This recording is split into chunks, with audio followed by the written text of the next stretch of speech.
Delight IAS पर आप सभी का एक बार फिर से बहुत बहुत स्वागत है। तो आप लोगों ने एक घटना के बारे में सुना होगा कि तमिलनाडु में एक बहुत बड़ा ट्रेन हादसा हुआ है ना। और इसमें मैसूर दरभंगा जो एक एक्सप्रेस थी वो मालगाड़ी से टकरा गई है और कई सारे डिब्बे जो हैं वो पटरी से उतर गए और उनमें आग लग गई। हालांकि ये कहा गया है कि 90% यात्रियों को सुरक्षित बाहर निकाल लिया गया है। पर बात इस चीज़ की नहीं है, हालांकि राहत बचाव का कार्य वहाँ पे चल रहा है। तेजी से सरकार जो है, तमिलनाडु सरकार इस चीज़ को लेकर एक्टिव हो चुकी है। बट इशू ये है कि आप लोग अगर देख रहे हो, नेशनल क्राइम रिकॉर्ड ब्यूरो की एक रिपोर्ट है कि भारत में पिछले 5 साल में 200 से ज़्यादा ट्रेन दुर्घटनाएं हो चुकी हैं। ये कोई कम आंकड़ा नहीं है ना। आप देखेंगे तो बहुत ज़्यादा बड़ा एक आंकड़ा है, जिसके चलते लगातार भारत में जो है ट्रेन एक्सीडेंट्स बढ़ रहे हैं। इस चीज़ को लेकर हमें समझने की ज़रूरत है कि एक्चुअल में ऐसा हो क्या रहा है, इससे कौन कौन से कारण हैं, है ना। आप लोगों को पता होगा कि बालासोर में भी ट्रेन वाला एक हादसा हुआ था, उससे पहले अमृतसर में भी एक हादसा देखने को मिला, झारखंड में भी इस तरह के हादसे देखने को मिले, कलकत्ता में भी हम लोगों ने इस तरह का हादसा देखा। तो इतने सारे जो ये हादसे हो रहे हैं और ये लगातार हो रहे हैं, है ना। और इवन कई हादसों को भी लेटेस्ट टाला भी गया है। अगर आप लोगों ने लेटेस्ट कुछ रिपोर्ट्स देखी हो या न्यूज़ देखी हो तो आप लोगों ने देखा होगा कई ट्रेन पे ऐसा दिखाया जा रहा था, ट्रैक पे, रेलवे ट्रैक पे कोई कुछ ना कुछ रख के चला जाता है, जैसे कोई लोहे का उपकरण रख के चला जाता है, कोई जानबूझ के ट्रैक को तोड़ देता है वहां से।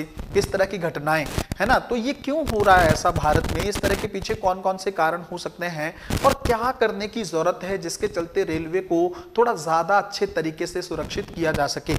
सबसे पहले तो आप ये देखो कि रेलवे की सुरक्षा में थोड़ी सी कमियां हैं।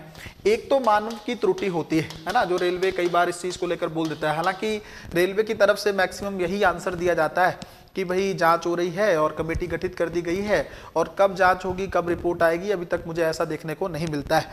तो पहले तो होता है कई बार कि रेलवे कर्मचारियों की थकान है, कोई लापरवाही है, या उनके द्वारा जो है सुरक्षा नियमों का उल्लंघन कर दिया गया है। तो ऐसी कोई मानवीय त्रुटि, उसके चलते भी एक्सीडेंट देखने को मिलते हैं। दूसरा, अवसंरचनात्मक खामियां भी हो सकती हैं, है ना। जैसे आप लोगों को पता है कि भारत में अभी भी पूरे जो रेलवे ट्रैक को अपग्रेड नहीं किया गया है। हालांकि सरकार की तरफ से ये कहा गया है कि हम हर साल जो है 8000 किलोमीटर का जो रेलवे ट्रैक है उसको हम अपग्रेड कर रहे हैं, मतलब अपडेट कर रहे हैं। क्यों? क्योंकि आपको पता है कि पिछले कुछ समय से सरकार ने ट्रेन की स्पीड बढ़ाने का काम किया है, चाहे वो मालगाड़ी की स्पीड बढ़ानी हो, चाहे वो यात्री जो ट्रेनें हैं उसकी स्पीड बढ़ानी हो। ज़रूरी है, भारत में बहुत स्लो मालगाड़ियाँ चलती थी, जिसके चलते ट्रेड स्लो होता है ना। समय की वैल्यू को हमें समझना चाहिए। जितने भी बड़े बड़े देश हैं, चाहे वो जापान हो, चीन हो, अमेरिका हो, यूरोप की देश हो, ये लोग ट्रेन की स्पीड पे बहुत ज़्यादा काम करते हैं ताकि समय बच सके और ज़्यादा से ज़्यादा मानव जो है, मानव को उपयोगी बनाया जा सके। समय की वैल्यू अगर जिस देश ने नहीं की है तो वो देश कभी भी तेजी से विकसित नहीं हो सकता है और उसके अपने संसाधनों का बेहतरीन तरीके से इस्तेमाल वो नहीं कर सकता है ना। तो ये सरकार ने किया, तो इसके लिए ट्रैक का अपडेट होना बहुत ज्यादा जरूरी है। अगर ट्रैक अपडेट नहीं होगा तो ट्रेन की स्पीड जो है वो नहीं बढ़ाई जा सकती। तीसरी चीज अगर आप देखेंगे इस चीज को लेकर यह भी हो सकता है कि सिग्नल की कुछ खामियां रही, है ना। सिग्नल को लेकर भी कुछ खामियां रह सकती हैं इस चीज को लेकर कि सिग्नल ना दिया गया हो या गलत सिग्नल दे दिया गया हो या वहां पे कोई अवेलेबल ही ना हो, उसको लेकर टेक्निकल खामी भी हो सकती है। उसके चलते भी कई बार एक्सीडेंट देखने को मिलते हैं। जैसे अब ये आज की अगर आप घटना देखेंगे, हालांकि इसकी जांच होगी, अभी कुछ बताया नहीं गया है, बट अगर आप मोटे मोटे तौर पर समझना चाहें, अगर कोई ट्रेन किसी एक ट्रैक पे जा रही है, कोई ट्रेन किसी ट्रैक पे जा रही है ना, यहां से मान लो ट्रेन आ रही और वहां पे ऑलरेडी एक मालगाड़ी खड़ी है, इसका मतलब तो क्या है, फेलियर तो सिग्नल का हो गया। किसी ने बताया क्यों नहीं, ट्रैक चेंज क्यों नहीं किया, या इसका ट्रैक क्यों नहीं बदला गया, ये सेम ट्रैक क्यों रखा गया। तो ये हमें समझने की जरूरत है कि कहीं ना कहीं पे खामियां मानव के स्तर पर रह रही हैं या जानबूझकर किया जा रहा है, इसको समझने की जरूरत।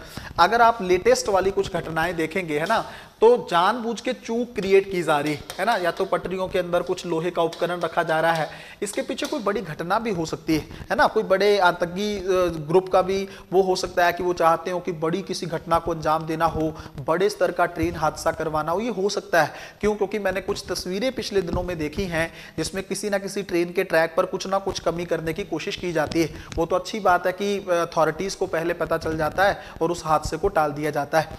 तो ये थोड़ा सा हमें सोचना होगा। ये कुछ कुछ कारण ऐसे हैं जिसमें ट्रेन को लेकर थोड़ा सा इग्नोर किया गया है। ट्रेनों पे कई बार पथराव देखने को मिलता है।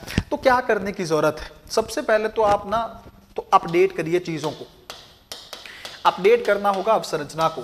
हालांकि सरकार ने रेलवे सुरक्षा कोष और इस तरह से फंड भी स्टैब्लिश किए हैं, बट आपको अवसंरचना को थोड़ा सा बेहतर करने की जरूरत है ना। एक आपने देखा होगा कई घटनाएं ऐसी भी होती हैं कि जैसे मान लो कहीं ट्रैक में ना सिग्नल नहीं होता या फाटक टाइप का नहीं बना होता है और वहां से सीधी ट्रेन गुजर जाती है ना। कई बार रास्ते में ऐसा देखने को मिलता है, कोई रुकावट नहीं होती, वहां पे भी कई बार कोई आ रहा है या कोई व्हीकल निकल रहा है तो ट्रेन जो है उससे टकरा जाती है। तो ये भी एक कमी है, मानव रहित। कई बार हम लोग सोचते हैं ना कि भाई यहाँ पे जो है फाटक वगैरह जो रोकने का होता है, सिग्नल वगैरह के लिए रुकना होता है, वो कई बार कुछ लोग रुकते भी नहीं है। जैसे मान लो बंद है, रेलवे का फाटक बंद है, तो आपको थोड़ी देर के लिए इंतजार करना चाहिए। लेकिन भारत में आपको पता है लोगों को, बाकी जगह लोग चाहे काफी लंबा इंतजार कर लें, है ना, लंबी लंबी लाइनों में खड़े रहे, बट वहां पे उनको 1 से 2 मिनट आपने बचाने ही बचाने हैं। इसके चलते भी कई बार हादसे देखने को मिलते हैं।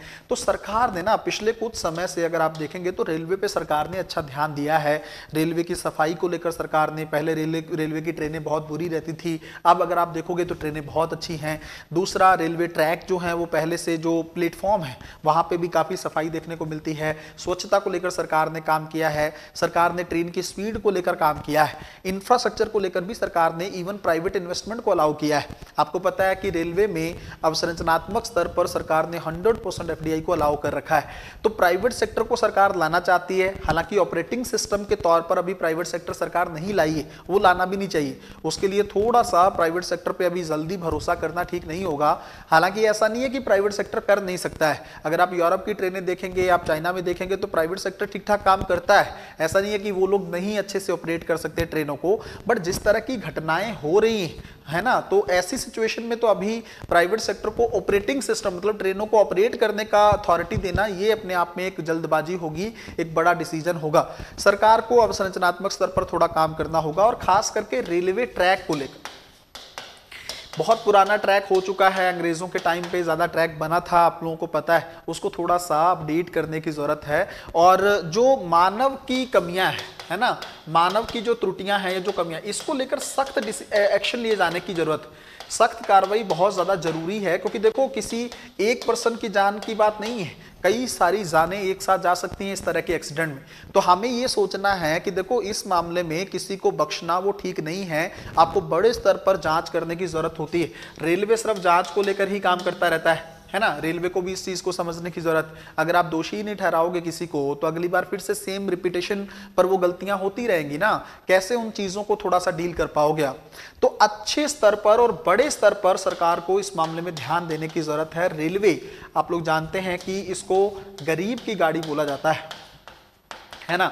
सरकार को यह भी देखना है कि रेलवे में किराया बहुत ज़्यादा ना बढ़े, सरकार को यह भी देखना है कि जनरल बोगियों की संख्या थोड़ी सी इनफ रहे रेलवे में। ये सारी चीज़ें पैरेलल आपको करनी होगी, तब जाके आप रेलवे को थोड़ा बेटर कर सकते हैं। रेलवे की सिक्योरिटी अब सरकार की सबसे बड़ी प्राथमिकता होनी चाहिए, वरना फिर आने वाले टाइम में ऐसी घटनाएं जो हैं उनकी बारंबारता बढ़ती रहेगी और बहुत सारे लोगों को नुकसान देखने को मिल सकता है। इससे इन्वेस्टमेंट भी भारत में प्रभावित होता है। ठीक है, तो मेरे हिसाब से इस टॉपिक को काफ़ी डिटेल में आप लोग समझ पाए होंगे। मिलते हैं अगली वीडियो में, तब तक अपना ध्यान रखें, अपनी पढ़ाई को बहुत अच्छे तरीके से करते रहें। बहुत बहुत धन्यवाद।